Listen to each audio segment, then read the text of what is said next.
Nagluluto. Ibablog ko sana, Ate Mayra. Panoorin mo sana ako ni Jaja, ha? Oo, sige.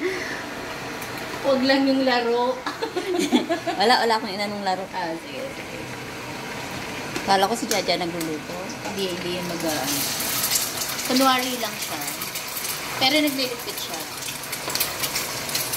Kunwari lang siya magluluto. Ganyan rin magising. Ako, kanina pa dapat. Hindi ako kasi bebe, tayo magluto ng breakfast bukas. Bebe, hindi ako marunong. Tulungan lang kita. Pero, Alam mo, hindi ko rin mabuhay yan, Kuya. kuya. Hindi nagising si Shaina, hindi ako nagising. Nakasako. Oo, kanina kang nagising. Ako daddy dyan. After ko nito, nagsang kanta. Pero basta hindi ko favorite ang itlog, hindi ko mabuo. Mahirap kasi pag pag lumayong itlog, ganyan siya. Depende kasi sa egg. So, pag may yung egg na fresh.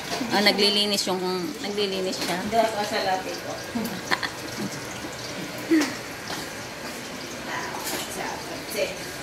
Daddy, parang dito ito, mahina. Dito ko mag-ano.